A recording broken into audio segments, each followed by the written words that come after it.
When you look at the world around you, does it matter to you if you understand it?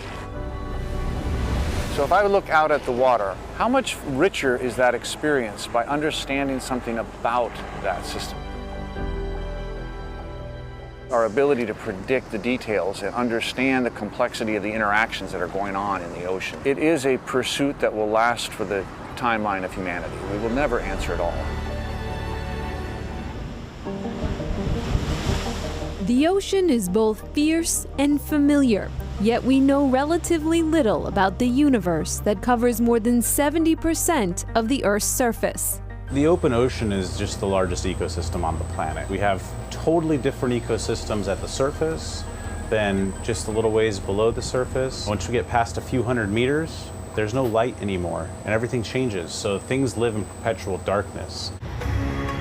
Every year, scientists from around the world leave the stability of their labs behind on a quest for understanding the secrets locked in the depths of the unknown. Carried on ships like the Atlantis, operated by Woods Hole Oceanographic Institute in Falmouth. I've spent somewhere between 1 and 2 years of my life out of sight of land. I would rate them as some of the highest points of my life. Dr. Mike Barenfeld knows more about these waters than most. A NASA scientist, a professor at Oregon State University, he is a world-renowned leader in ocean research. To realize that something very fundamental is not fully understood, and to have something to contribute to that is really intoxicating. In March of 2018, Barenfeld and his team set out on their final mission of a 5-year NASA-funded study called NAMES, the North Atlantic Aerosols and Marine Ecosystem Study. We joined them for 30 days in the North Atlantic to research the complex cycle of phytoplankton in the ocean. What we try to do is create some sort of simplifications of the basic fundamental rules. NAMES gathered some of the brightest minds in science to study the interconnection between phytoplankton and our climate.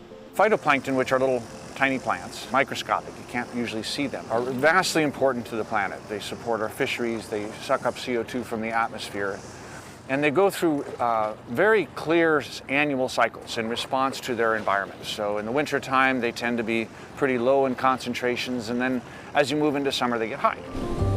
It's a centuries-old question about these tiny but powerful plant organisms. They produce more of the oxygen we need to breathe than all of the trees on the planet. So when NASA technology in space challenged the way scientists understood the phytoplankton bloom, serious questions were raised. Once we started flying satellites and monitoring the ocean globally every day, we started seeing patterns that simply did not fall into our traditional way of thinking, and how that cycle is sensitive to changes in the environment. So if we have a stormier year, or we have a warmer Earth, or we have a cooler Earth, how is that going to influence the plankton, and then how the plankton then are going to influence fisheries and all the other roles that they play for humanity?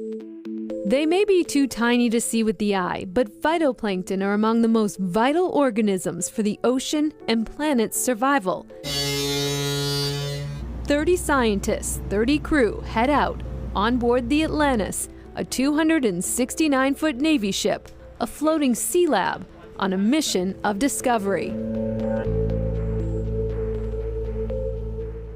And science research funding is highly competitive. Dr. Barenfeld says he came up with the idea of adding the various fields of study to the mission. That way, this single mission packs in as much scientific research as possible. Up next, unlocking the secrets of the ocean.